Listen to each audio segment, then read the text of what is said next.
murdered people right in front of me. Do you wish to plead guilty this morning? Yes, Your Honor. And are you pleading guilty because you are guilty? Yes, Your Honor. Did you inject Ms. Stoker with any medication? Yes. And was it your intent to cause her to expire? Yes. I still can't really comprehend it. A registered nurse who was supposed to be a caretaker took the life of my brother for his own personal, selfish, and twisted gain. Charles Cullen, you are a coward. I am very brave for standing here today, but you yet cannot even look me in the eye and face me. Trust is the bedrock of healthcare. Yet, for years, it was destroyed within the confines of hospitals. And one man exploited this trust with cold efficiency. He was a nurse by profession and a killer by instinct, having slipped through the cracks of multiple institutions and leaving a long line of victims in his wake. This is the story of how a system designed to heal became a breeding ground for the infamous serial killer, Charles Cullen. And was it your intent to cause her to expire? Yes. And what agent did you use to accomplish that intent? The Jackson. Okay. You had access to that patient at Somerset Medical? Yes. And you injected that patient? Yes. Without authorization? Yes. With the intent to cause death? Yes. And in fact, that patient died? Yes. And the agent employed by you was? The Jackson. Hunting a healthcare serial killer is one of the most daunting tasks in criminal investigations. When Charles Cullen was apprehended on December 12, 2003, outside a restaurant, few would have suspected the unassuming man with a pale complexion and sorrowful eyes of such monstrous crimes. Charged with murdering Father Florian Gall and attempting to kill Jin Kun Han, who had survived an overdose earlier but later died from unrelated causes, Cullen's arrest marked a turning point in a case that would redefine the understanding of evil within the medical profession. Cullen, a seemingly ordinary individual, was accused of systematically injecting lethal doses of digoxin into patients. His audacious scheme involved manipulating hospital supply orders through the computer system, a method he mistakenly believed would erase evidence. Astonishingly, he offered little resistance when apprehended. Cullen's reign of terror spanned 16 years across multiple medical facilities in New Jersey and Pennsylvania. Despite getting arrested in 2003 and confessing to 40 murders with a confirmed tally of 29 victims, evidence suggests a far grimmer reality. Interviews and investigation estimate the true number of his victims to be closer to 400, which is a chilling statistic largely attributed to inadequate record keeping. This enigmatic figure, the face of medical malevolence, emerged from a troubled childhood. Born into a working-class Catholic family in West Orange, New Jersey in February 1960, Charles Edmund Cullen was the youngest of 8 children. His father's untimely death, when he was just 7 months old, cast a long shadow over his formative years, compounded by relentless bullying from peers and siblings' partners. A harrowing suicide attempt at age 9 marked the beginning of a life punctuated by despair. He tried ingesting chemicals from a chemistry set. The loss of his mother in a car accident at 17 during his senior year proved a devastating blow. Florence Cullen was an English war bride who emigrated to the US after World War II. The hospital's callous handling of the situation, including a premature cremation without his consent, left indelible scars on Charles's psyche. Seeking an escape, Cullen enlisted in the US Navy in 1978, serving on the submarine USS Woodrow Wilson, handling the vessel's Poseidon missiles. Despite passing the rigorous psychological exams required for submarine crews, Cullen did not fit in and was often bullied. He faced disciplinary action after being discovered at the missile controls, wearing surgical scrubs instead of his uniform.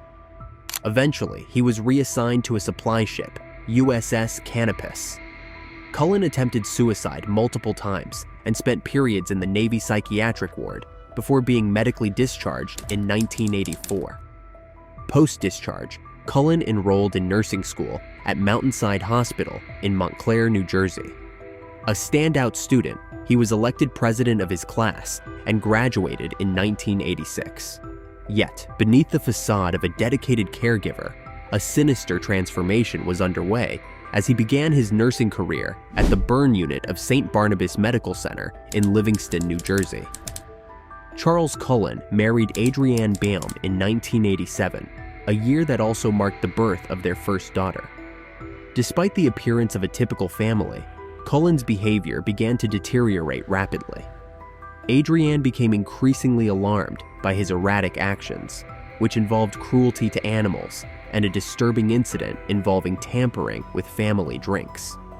Her fears escalated when he spiked drinks with lighter fluid. Ultimately, she made the difficult decision to divorce him in January 1993.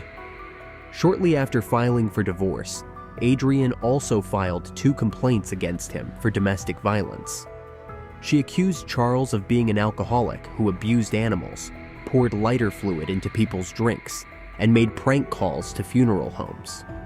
Additionally, she claimed he posed a danger to her and their children, citing instances of him burning their daughters' books and abandoning their daughters with a babysitter for a week.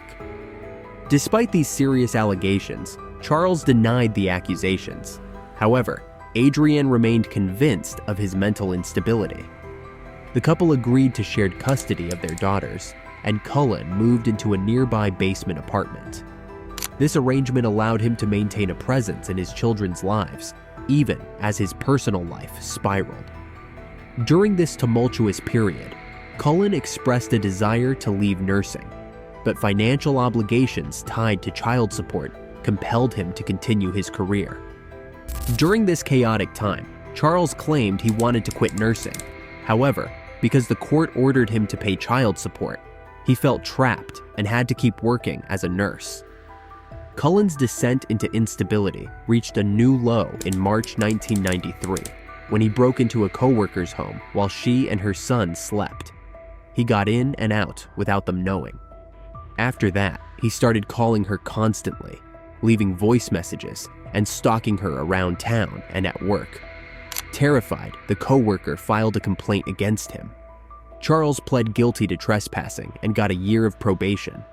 But the day after his sentencing, he tried to commit suicide. This suicide attempt led Charles to take a 2-month break from work to get treatment for depression at 2 different facilities.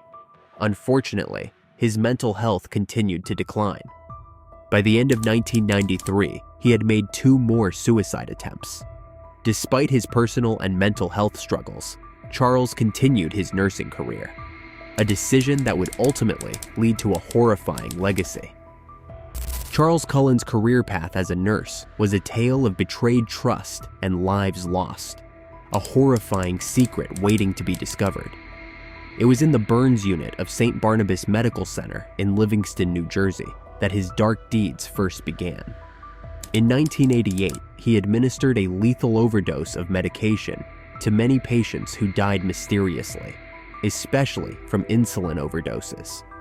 People began to suspect something was wrong, but Cullen quit his job in 1992 before anyone could prove he was the killer.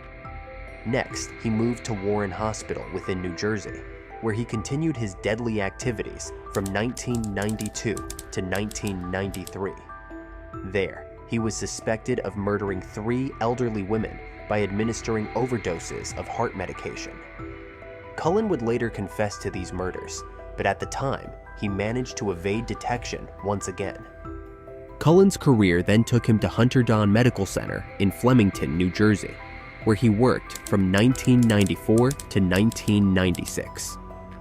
While the exact number of victims during his time here remains unclear, it's quite certain that Cullen continued his killing spree. His ability to move from one hospital to another without raising a significant alarm allowed him to continue his serial killing without question. From 1996 to 1997, Cullen was employed at Morristown Memorial Hospital in Morristown, New Jersey. His time there was brief but deadly, as he again used lethal overdoses to kill patients.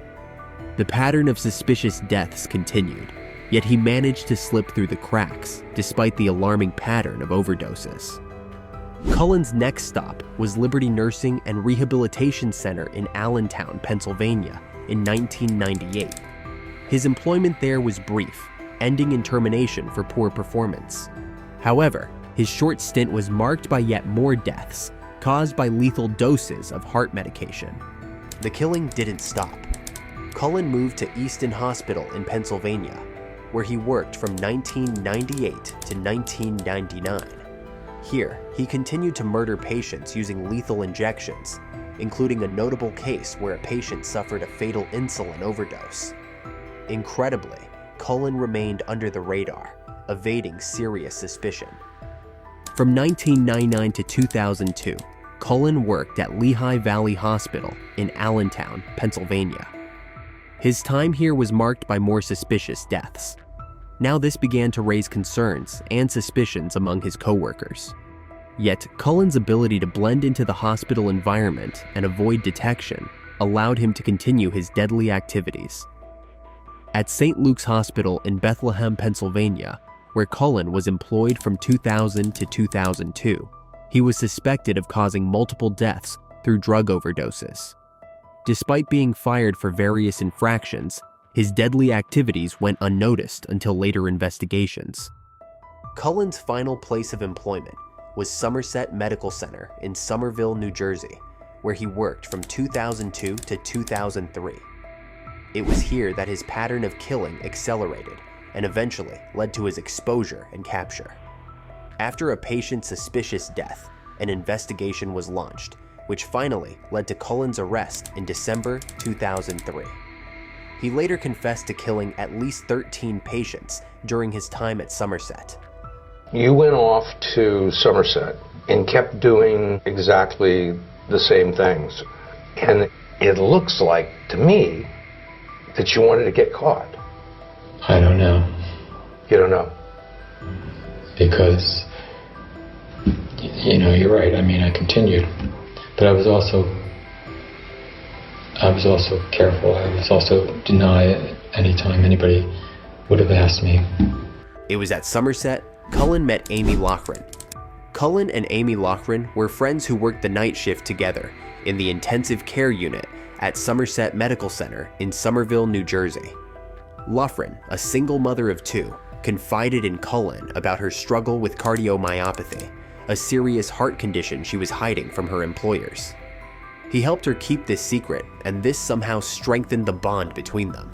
It's weird, because Cullen said he always wanted to be a nurse because he claimed to love helping people.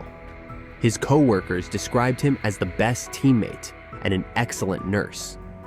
Little did they know that while they enjoyed working with him, Charles was actually killing their patients.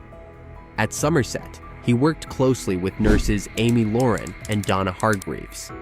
Amy, a single mom, loved her role as a critical care nurse from 2001 to 2004, while Donna, who worked there from 2000 to 2014, was known for her hyper energy and love for her job.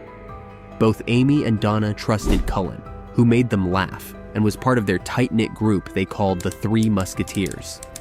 Cullen was even featured in a hospital flyer, which made him proud. Amy described Cullen as having the air of a bullied boy, making her feel protective of him.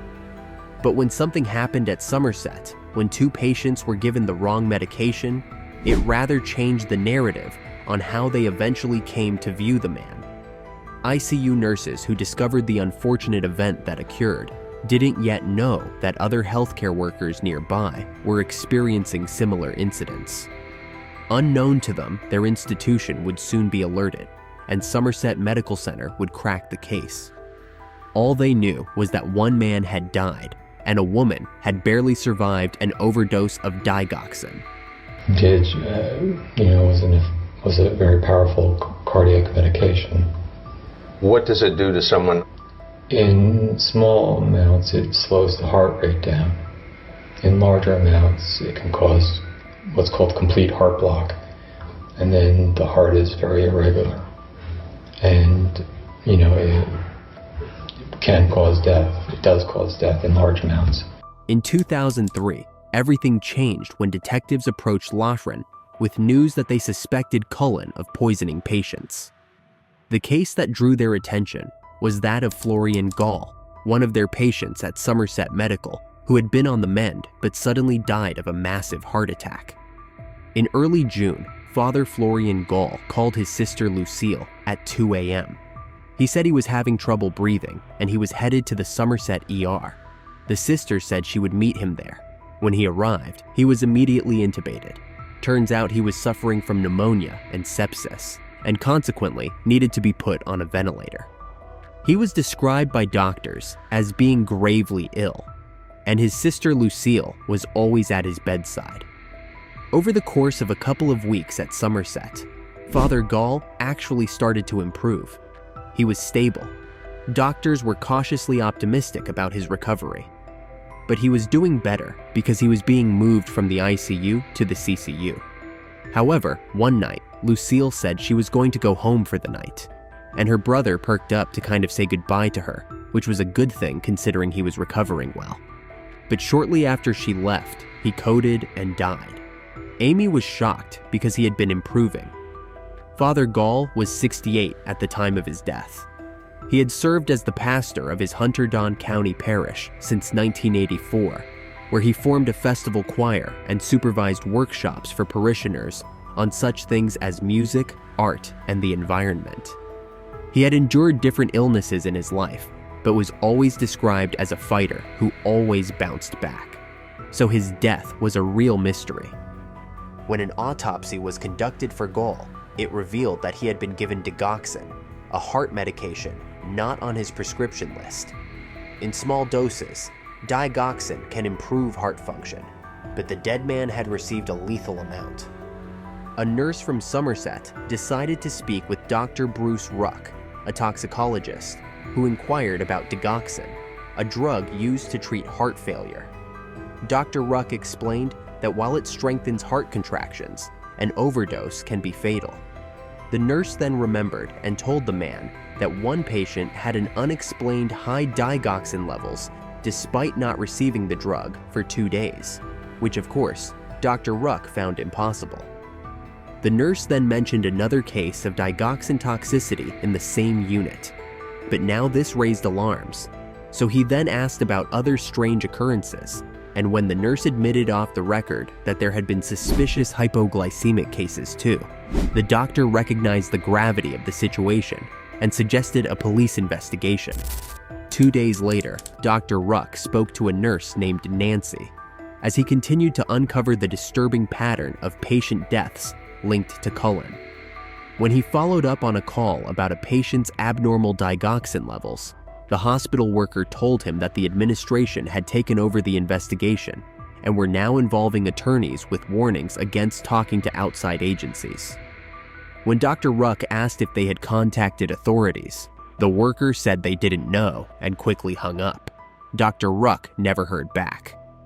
3 months later, on October 3rd, Detective Tim Braun from the Somerset Major Crimes Unit got a call about a suspicious death at the Somerset Center. And together with Detective Danny Baldwin, new to the team, they met with hospital bosses and lawyers looking into a string of unexplained patient deaths. One sparse internal hospital investigation report by risk manager Mary Lund provided a report mentioning one nurse named Charles Cullen. It wasn't much, but it was a start. The detectives dug deeper and found Cullen had a record for drunk driving and trespassing. It wasn't good, but it wasn't proof of murder either. Then, they found a sticky note with a phone number for a cop in Pennsylvania. This guy, Trooper Bob Egan, was also looking into Cullen because of missing drugs at a hospital there. It was like finding a missing piece to a puzzle. Without that sticky note, they might never have connected the dots. The detectives realized they were racing against time because they reasoned Cullen was still working in a hospital. So more people could die, and they needed to move fast. When they talked to his family, they said Cullen was smart and a good dad. But they weren't surprised by the police inquiry, which involved stalking and breaking into a woman's house. It was clear Cullen had problems, and the detectives were starting to understand just how big this case could be. In September 1993, Helen Dean was at Warren Hospital for a procedure and was ready to be discharged. She was doing fine. They were going to be sending her to the Coventry Center for rehab before she could later go home. Her son, Larry, was there visiting, and when one male nurse came in and asked for him to leave the room, he didn't suspect a thing initially. But then the nurse pulled the curtain around Helen, and then Larry heard his mother shout. When he went in to check what happened, the nurse ran out, and Helen said he stuck her with a needle. Larry, who always carried a Swiss Army knife, pulled it out, and using the magnifying glass, noticed that there was indeed a puncture mark on Helen's interior right thigh. Later that afternoon, Helen was taken by ambulance to the rehab center, and Larry popped home to get her slippers. But when he got in the door to the house, the phone rang, and he was told his mother had died, literally within 5 minutes of arrival at the rehab. Larry went to the prosecutor's office that night and reported that Helen had definitely been murdered, and he knew that it was the man in the room that gave her that lethal injection. So they did toxicology testing. They tested Helen for every single drug, but did not test for digoxin.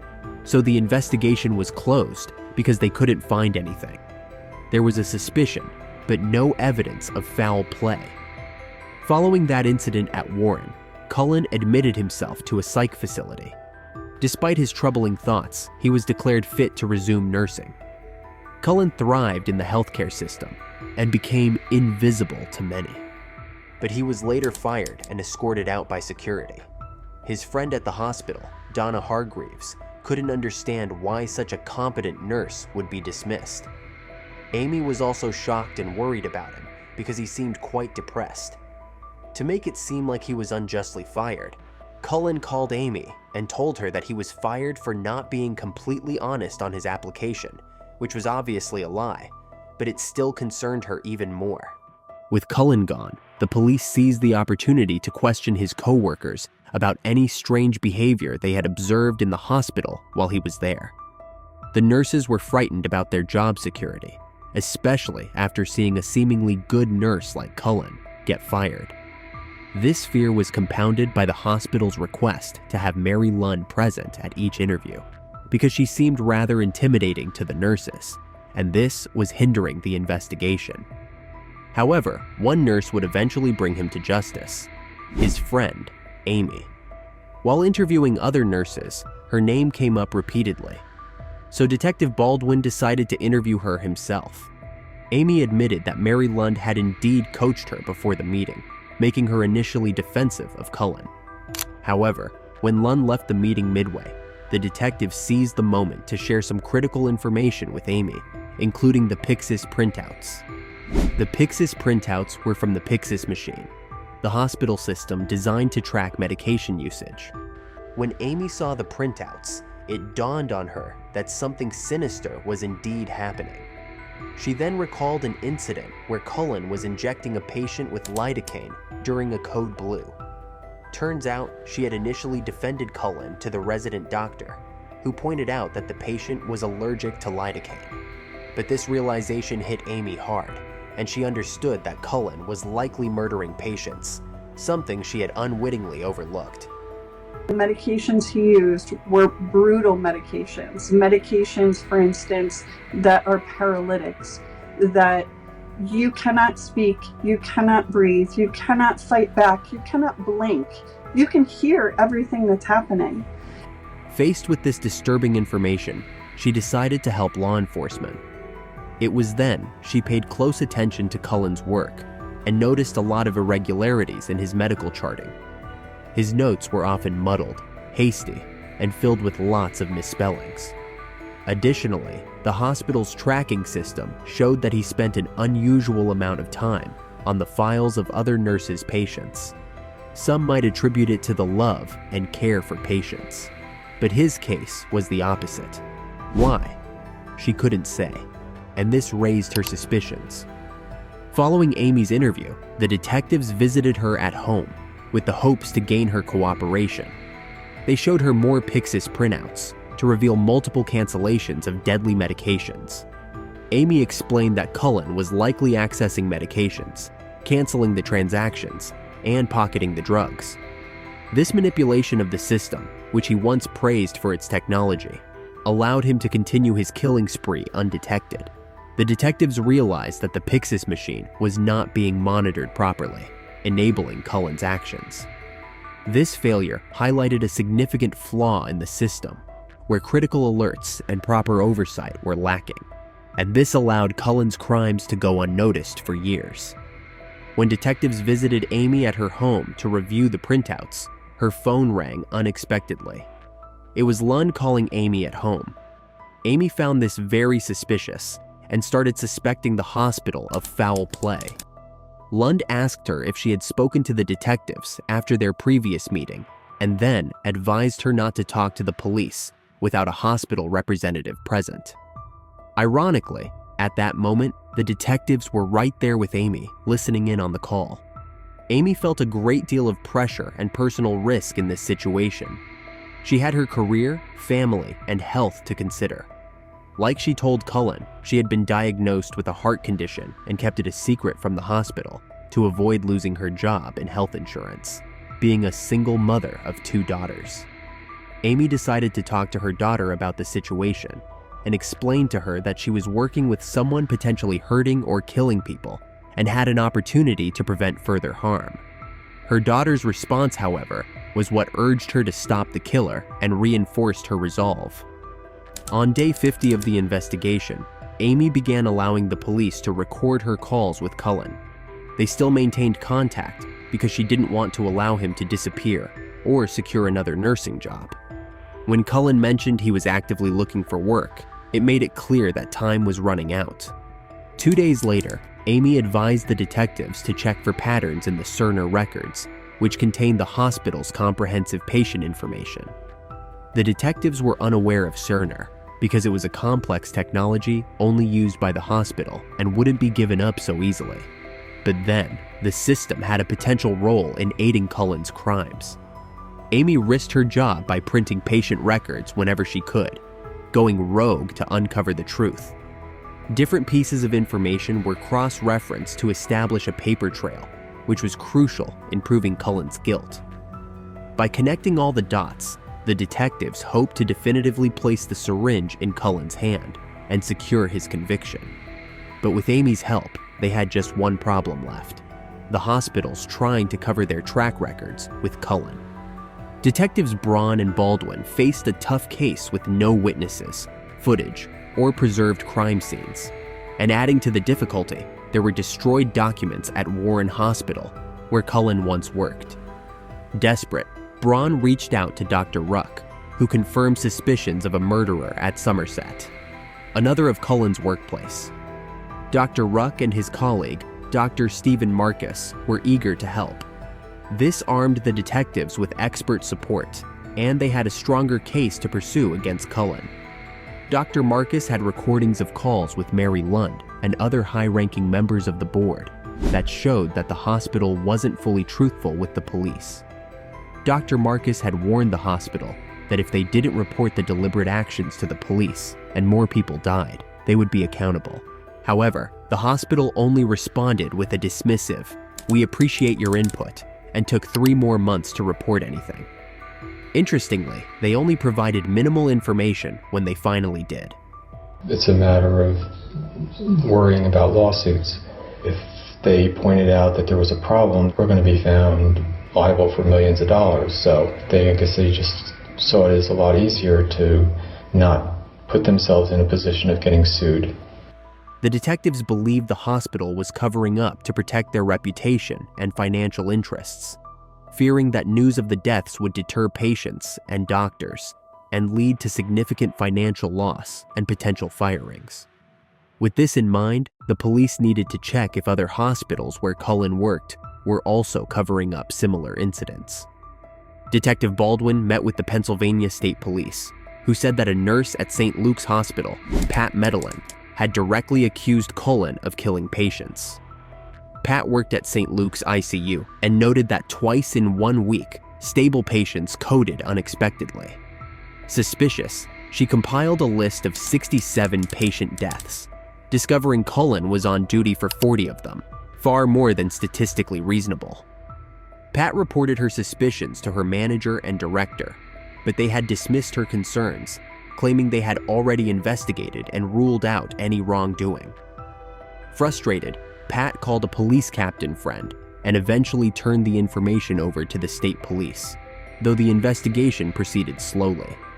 Then, one evening, while she was on duty, the CEO of the hospital gathered all the nurses into the lounge to announce that the investigation into Charles Cullen was closed because, according to him, the state police had allegedly found Cullen innocent. This announcement sparked rumors among her co-workers, who blamed her for reporting Cullen and nearly jeopardizing the hospital's new construction project. To secure funding for the new site, the hospital had to report any potential lawsuits, which threatened their bond rating. A bond rating measures the creditworthiness of a bond issuer and indicates their ability to pay the bond's principal and interest timely. A high bond rating means lower interest rates due to reduced risk, which is pretty crucial for the hospital's financing plans.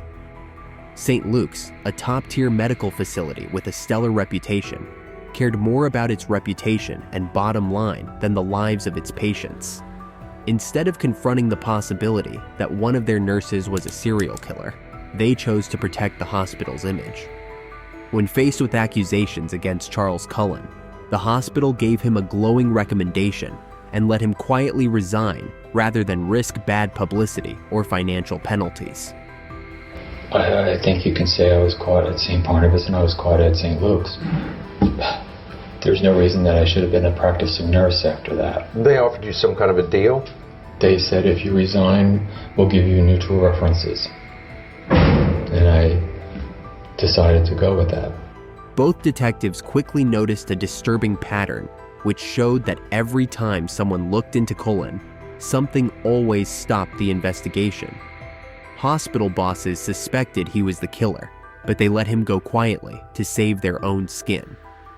Determined to break this cycle of protection, the detectives focused their attention on the Pyxis machine. Mary Lund initially claimed the Pyxis only kept data for 30 days, but the detective wasn't buying it, so he contacted the machine's manufacturer and discovered that all data was actually stored indefinitely. It was clear the hospital was lying to obstruct the investigation. How helpful was the hospital? They were very helpful by answering court-issued subpoenas. That was the extent of their cooperation. The detective realized the hospital's actions were nothing short of criminal. They were actively trying to mislead the police.